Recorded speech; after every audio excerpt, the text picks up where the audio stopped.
You have 365 days.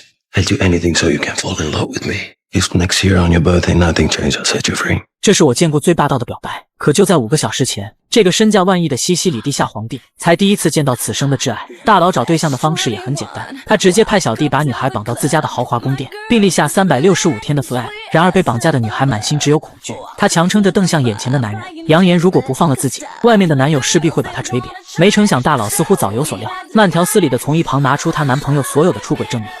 Your boyfriend doesn't deserve you.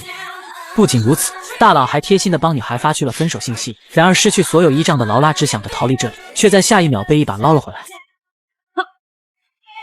You deserve it. Come to me yourself. I won't tie you up. But don't provoke me. I can't be gentle. 马莫西并没有将女孩就地正法，他要的是心甘情愿。可劳拉却依旧不死心。夜里他在床上醒来，眼见周边无人看守，他又开始想办法逃离这里。可好不容易从几万平的宫殿里摸索着溜出来，却看到马莫西正在处决叛徒。劳拉当场被这血腥的场面吓得晕过去。马莫西在床边守了一夜，只为等劳拉醒来第一时间解释，昨天不是他想象的那样。虽然他们家族的生意大部分见不得光，但却有着底线。那个叛徒违背祖训拐卖儿童，必须要就地正法。他希望小娇妻能够理解，但劳拉可不吃这一套。If that's your idea how falling in love with you looks like, you're fucking wrong.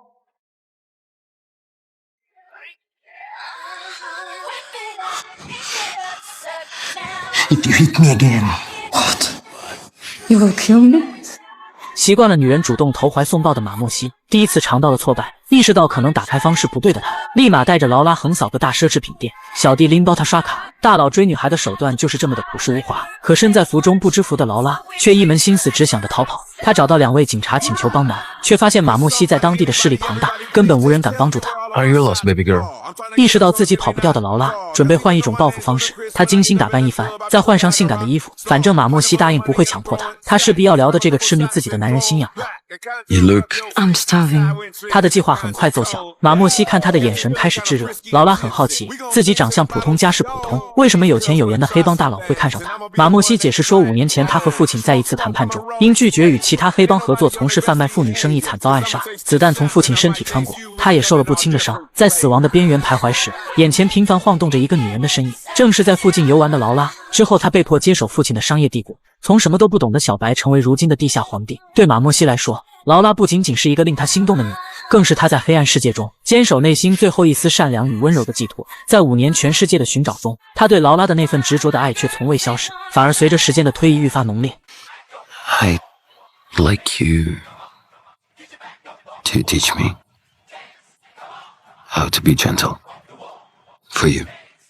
劳拉从没想过有一天自己会成为某人的白月光，更令他瞠目结舌的是，这个用暴力将他掳来的黑帮大佬会是如此痴情的男人。他的心里顿时生出一股心动的感觉。晚餐结束后，劳拉看到自己心心念念的手机和电脑，此刻正安静地躺在柔软的床铺上，但面对着意外出现的交通工具，他并没有第一时间选择求救，而是强压下内心的慌乱与纠结，打电话向家里报了平安。第二天醒来，劳拉发现马莫西正躺在他身边，这个男人遵守誓言没有碰自己，不由得让劳拉再次对他高看一眼。但为了测试马莫西的深情究竟是一时兴起还是矢志不渝，一个大胆的想法浮现在脑海。只见他眼神中闪过一丝狡黠，竟毫无顾忌地在马莫西面前褪去衣衫，缓步踏入浴室，将撩拨进行到极致。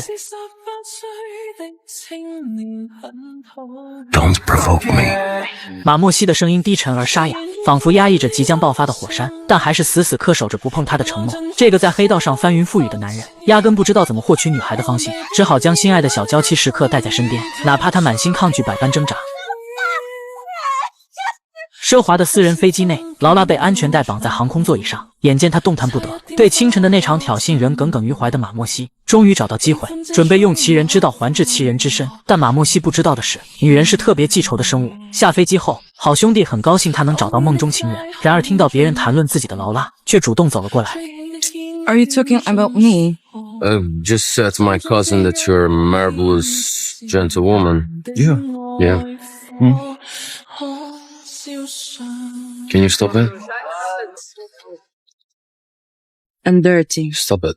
马莫西眼底的欲火几乎要将空气点燃，然而劳拉的报复远未停歇。晚上，她精心挑选了一身超短裙，故意以这样极具诱惑性的装扮闯入了谈判现场。她的眼神中带着一丝挑衅。马莫西看到这一幕，脸色瞬间阴沉下来，他急忙将劳拉拽了出去，愤怒地警告她不要乱来，因为这里盘踞着各种势力，稍有不慎就会命丧当场。尤其是女人。但劳拉根本不为所动，心中的叛逆情绪反而愈发强烈。为了进一步宣泄心中的不满，劳拉来到了马莫西看得见的地方，跳起了钢管舞。她尽情地扭动着身躯，动作大胆而奔放，仿佛要用这种方式将自己所遭受的屈辱和束缚统统释放出来。然而她这身暴露的打扮，终究还是引来了麻烦。油腻的手掌突然贴上劳拉后腰，一个敌对帮派的男人开始对她肆意调戏，言语和动作都充满了侮辱性。就在劳拉陷入困境之时，马莫西毫不犹豫地挺身而出，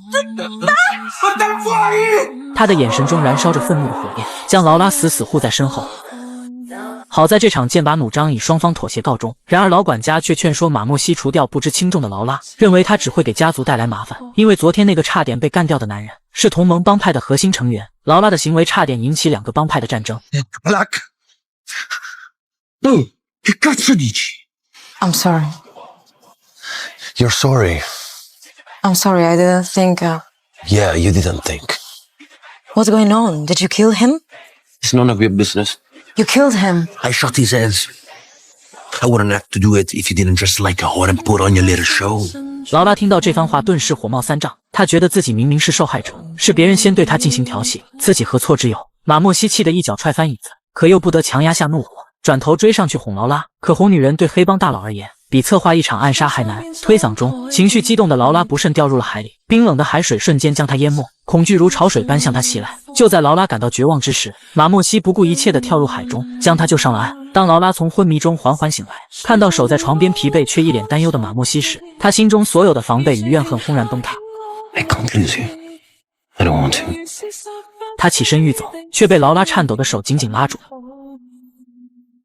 从这天起，劳拉彻底接纳了马莫西，两人开始出双入对，参加各种帮派活动，如同普通情侣一般享受着爱情的甜蜜。然而就在他们沉浸在爱情的喜悦中时，马莫西的前女友安娜出现了。安娜是另一黑帮家族的千金，她对马莫西的移情别恋心怀不满，扬言要杀了劳拉，夺走她最珍贵的东西。马莫西深知安娜的心狠手辣，为了保护小娇妻的安全，他只能强忍不舍，派副手秘密护送她回老家。不明真相的劳拉满心委屈，以为自己终究是被抛弃的那一个。返程途中，副手突然接到一通神秘电话，他的脸色骤变，匆匆安排人将劳拉送走后，便踏入了未知的险境。回到老家的劳拉住进了马莫西提前准备的豪宅，却陷入了更深的孤独。曾经朝夕相伴的人，仿佛一夜之间从世界上消失，再无半点音讯。更让她措手不及的是，命运在此刻抛出一记重磅炸弹，她怀孕了。得知消息的闺蜜又急又气，替好友不值，可劳拉却异常坚定，执意要留下这个承载着复杂情感的小生命。在闺蜜的陪伴下，他们刷着马莫西留下的黑卡，出入各种高档场所，看似潇洒肆意，可每当夜深人静，劳拉的思念便如野草般疯长，难以抑制。直到一场舞会上，